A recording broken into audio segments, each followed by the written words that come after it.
नमस्कार दोस्तों, जय हिंद। नमस्कार, जय हिंद, वंदे मातरम। दोस्तों, आप सभी को हमारे यूट्यूब चैनल मैथ पॉइंट 630 पर स्वागत है।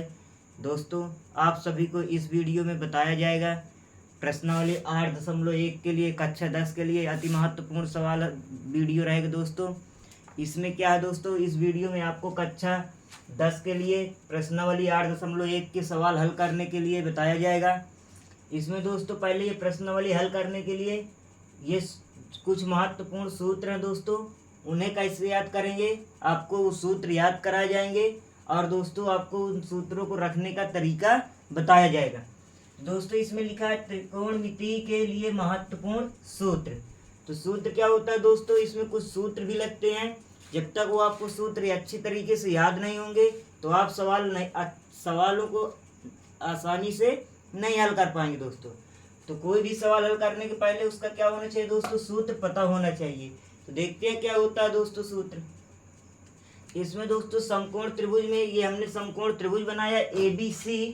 जो दोस्तों समकोण त्रिभुज बना है ये ABC, इसमें क्या होता है, जैसे ये कोण दोस्तों आपको A थीटा माना जाएगा, तो आपको पता है कि दोस्तों किसी भी समकोण त्रिभुज में सबसे बड़ी भुजा कौन सी होती है दोस्तों, कर्ण वाली होती है।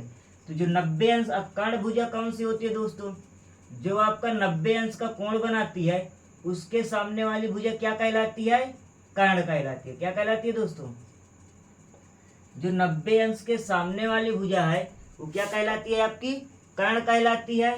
और दोस्तों थीटा बनाएगी, जैसे ये दोस्तों ए को हमने क्या कह दिया, थीटा बना रहा है, तो थीटा के सामने वाली भुजा क्या होती है, लंब होती है। क्या होती है दोस्तों, लंब होती है। और जो बची भुजा क्या होती है, आधार होती है।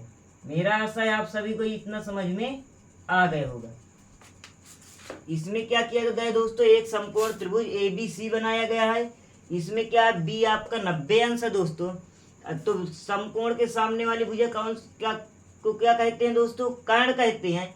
और जो दोस्तों थीटा बना रही है कोण, जैसे कोण A थीटा बना रहा है, तो थीटा के सामने वाली भुजा क्या होती है, लंब होती है। और जो बची हुई भुजा क्या होती है, आधार होती है। दोस्तों इसमें देखते हैं थोड़ा से, और इसमें दोस्तों जब A कोण थीटा बना रहा है, कोण A थीटा बना रहा है, तो कोण A के सामने वाली भुजा लंब हुई है, अर्थात BC लंब हुआ है। और आधार क्या हुआ, AB आधार हुआ है। जब दोस्तों कोण C आपका थीटा बनाएगा, तो लंब कौन सी भुजा हो जाएगी, थीटा के सामने वाली भुजा ये लंब हो जाएगी। कहने का मतलब AB लंब हो जाएगा, और दोस्तों आधार क्या हो जाएगा, BC हो जाएगा।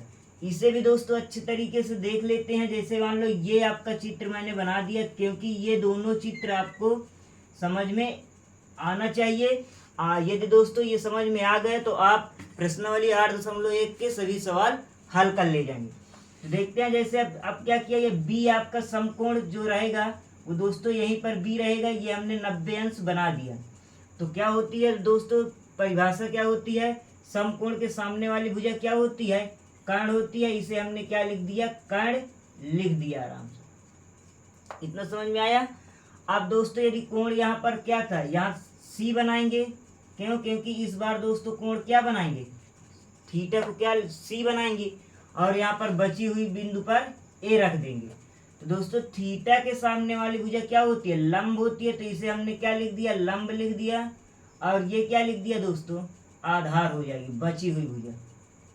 अब दोस्तों बच्चे सोचेंगे कि इसमें और इसमें अंतर क्या है, यहाँ पर भी लंब है, यहाँ भी लंब है, इस दिशा में भी नीचे साइड आधार है, तो ये भी क्या है, आधार है। इसमें दोस्तों अंतर है। देखिए जैसे क्या अंतर है, अभी मैं आपको बता रहा हूँ। इसमें क्या है दोस्तों, जो कर्ण है, ये हमने लिखा, जो आपका कर्ण है इसमें क्या है, आपका AC है।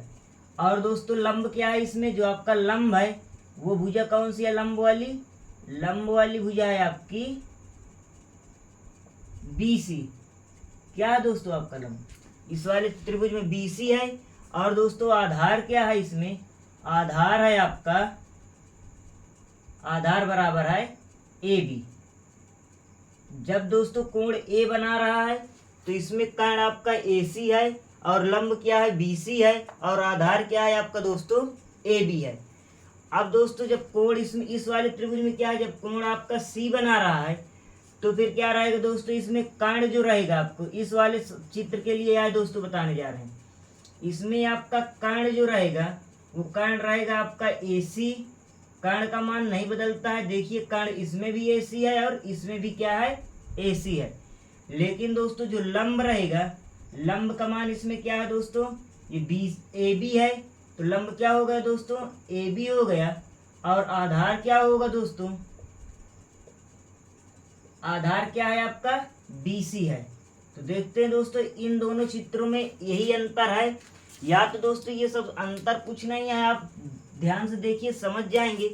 जो कहने का मतलब 90 अंश का कोण बनाएगा उसके सामने वाली भुजा कर्ण कहलाती है, जो दोस्तों थीटा बनाएगा उसके सामने वाली भुजा लंब कहलाती है, और उससे बची हुई भुजा क्या रहती है, आधार होती है। तो दोस्तों इन दोनों त्रिभुज मतलब कि इस त्रिभुज के चित्र में इसमें सबसे बड़ी भुजा कौन सी होती है, कर्ण होती है दोस्तों, और फिर लंब और आधार कर्ण से क्या होते हैं, छोटी भुजा होती है। तो दोस्तों मेरा आशा है ये दोनों चित्र आपको अच्छे तरीके से समझ में आ गए होंगे। यदि दोस्तों ये आपको समझ में आ गए हैं तभी आप दोस्तों सवाल आसानी से हल कर ले जाएंगे प्रश्नावली 8.1 के। इसके अब ये दोस्तों इसका प्रयोग कैसे किया जाता है ये मैं आपको इस तरह सूत्र आपको बताऊंगा और आपको आसानी से याद हो जाएगा। तो देखते हैं दोस्तों इसमें क्या होता है, 6 मान होते हैं दोस्तों। साइन होता है, एक कास होता है, फिर टैन होता है, काट होता है, सेक होता है, और क्या होता है, कासेक होता है। तो देखते हैं दोस्तों जैसे मैंने लिखा क्या, साइन थीटा पहले लिखा, ये लिखा हमने साइन थीटा। तो दोस्तों साइन थीटा बराबर सूत्र क्या होगा, साइन थीटा बराबर सूत्र होता है दोस्तों लंब बटे कर्ण। क्या होता है दोस्तों, साइन थीटा बराबर लंब बटे कर्ण। ठीक, इतना समझ में आया। और दोस्तों फिर क्या होता है, कास थीटा बराबर होता है आधार बटे कर्ण होता है। क्या होता है दोस्तों, आधार बटे कर्ण। फिर दोस्तों क्या होता है, लंब क्या है आपका दोस्तों, इसमें क्या है, इसी में आगे लिख सकते हैं। लंब क्या है आपका, जैसे इस वाले चित्र में देखेंगे तो इसमें लंब है आपका BC बटे AC। और दोस्तों इसमें आधार क्या है दोस्तों आपका, AB बटे AC। इतना दोस्तों समझ में आया। अब आगे अब आगे कौन सा सूत्र आएगा दोस्तों, टैन आएगा। टैन थीटा बराबर सूत्र होता है लंब बटे आधार। क्या होता है दोस्तों, लंब बटे आधार। तो इसमें दोस्तों लंब का मान क्या है, BC बटे आधार क्या है, AB। और दोस्तों काट थीटा बराबर सूत्र होता है, ये हमने लिखा काट थीटा। काट थीटा बराबर सूत्र होता है आधार बटे लंब। तो आधार क्या है दोस्तों, AB, और लंब क्या है दोस्तों, BC। अब दोस्तों टैन हो गया, काट हो गया, अब क्या होगा दोस्तों, सेक होगा।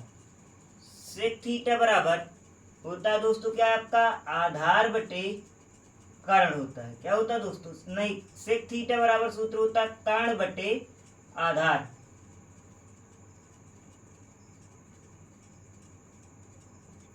क्या होता है दोस्तों, सेक थीटा बराबर सूत्र होता है कर्ण बटे आधार। तो कर्ण का मान क्या है दोस्तों, इसमें AC बटे आधार क्या है दोस्तों, इसमें आपका AB। यहाँ पर AB लिख देंगे। अब दोस्तों सेक के बाद क्या होता है, कासेक थीटा होता है।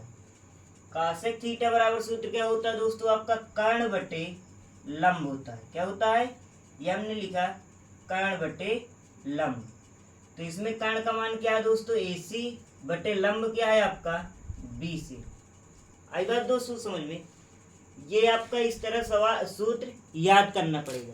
इसको दोस्तों इतने अच्छे तरीके से याद करना कि यदि आपसे कोई पूछे कि टैन थीटा बराबर क्या होता है तो बताना है आपको लंब बटे आधार होता है। तो सेक थीटा बराबर क्या होता है, तो आपको तुरंत बताना है कि कर्ण बटे आधार होता है। तो इस प्रकार दोस्तों आपको सूत्र याद होना चाहिए। जैसे कह दिया जाए काट थीटा बराबर क्या होता है, तो बताना है आपको आधार बटे लंब होता है। जब दोस्तों आपको इस प्रकार सूत्र याद हो जाएगा तो आप आसानी से सवालों को हल कर ले जाएंगे। दोस्तों इसमें याद करने का एक तरीका और होता है, जैसे आप कहीं पर देखेंगे यूट्यूब में तो उसमें बता दिया जाता है लाल बटे कक्का। क्या बता दिया जाता है दोस्तों, लाल बटे कक्का बता दिया जाता है। इसका मतलब क्या है दोस्तों, ये जैसे पहले इसमें रहेगा साइन, फिर ये रहेगा दोस्तों कास, और ये रहेगा दोस्तों टैन। टैन का ये होता है, फिर यहाँ पर रहेगा नीचे से दोस्तों काट, ये होता है दोस्तों सेक, और यहाँ पर लिख देंगे कासेक। अब इसमें क्या होता है, जैसे दोस्तों साइन थीटा का मान रखा गया, तो साइन थीटा बराबर लंब बटे एल से क्या होगा लंब, और के से क्या होगा दोस्तों कर्ण होगा। तो इससे दोस्तों कुछ आसानी हो जाती है सूत्र याद करने पर। तो साइन थीटा बराबर क्या होता है लंब बटे कर्ण, ये हमने लिखा साइन थीटा बराबर लंब बटे कर्ण। कास थीटा बराबर क्या होता है दोस्तों आधार बटे कर्ण, ये है दोस्तों आपका कास थीटा का मान निकलेगा आधार बटे कर्ण। तो ये हमने लिखा कास थीटा बराबर आधार बटे कर्ण, ए से आधार हो गया और के से कर्ण हो जाएगा दोस्तों। फिर आपका टैन थीटा, टैन थीटा बराबर सूत्र क्या होता है दोस्तों लंब बटे आधार। तो दोस्तों एल से क्या हो गया आपका लंब, और ए से क्या हो गया आपका आधार। दोस्तों ये आपको ज्यादा अच्छा लग रहा हो, जैसे भी दोस्तों आपको ये सूत्र याद करना है। इस तरह जब न याद रहे तो इससे निकाल सकते हैं दोस्तों। जब आप आसानी से 2-4 बार पढ़ लेंगे तो दोस्तों आपको सूत्र बिल्कुल याद हो जाएगा। तो फिर दोस्तों काट थीटा बराबर क्या होता है, जब नीचे से देखेंगे तो फिर उसको उल्टा करेंगे, नीचे से देखेंगे दोस्तों काट थीटा बराबर आधार बटे लंब। तो ये हमने लिखा काट थीटा बराबर आधार बटे लंब। और दोस्तों सेक थीटा बराबर क्या है के बटे ए होगा, तो क्या हो जाएगा कर्ण बटे आधार। तो ये हमने लिखा कर्ण बटे आधार। और दोस्तों फिर कासेक थीटा में भी उल्टा पढ़ेंगे, पहले कर्ण बटे लंब, तो ये हमने लिखा कर्ण बटे लंब। इस प्रकार भी दोस्तों लाल बटे कक्का से भी सूत्र को आसानी से याद कर सकते हैं। अब दोस्तों आप सभी को इतना समझ में आ गया होगा। तो दोस्तों इसके और महत्वपूर्ण सूत्र होते हैं, उन्हें भी याद करेंगे। आगे देखते हैं दोस्तों, इन सूत्रों को आप आसानी से एक बार मेरे साथ फिर से देखिए दोस्तों। जैसे कहा जाए आपको आसानी से इसी वीडियो में याद हो जाएगा। तो देखते हैं दोस्तों, जैसे कह दिया जाए साइन थीटा बराबर आप कहेंगे लंब बटे कर्ण, कास थीटा बराबर क्या कहेंगे दोस्तों आधार बटे कर्ण, टैन थीटा बराबर क्या होता है लंब बटे आधार, काट थीटा बराबर क्या होता है आधार बटे लंब, और दोस्तों सेक थीटा बराबर क्या होता है कर्ण बटे आधार, और दोस्तों कासेक थीटा बराबर होता है कर्ण बटे लंब। तो इस प्रकार दोस्तों जब आप कई 2-3 बार इसे पढ़ेंगे तो ये दोस्तों आपको सूत्र आसानी से याद हो जाएंगे।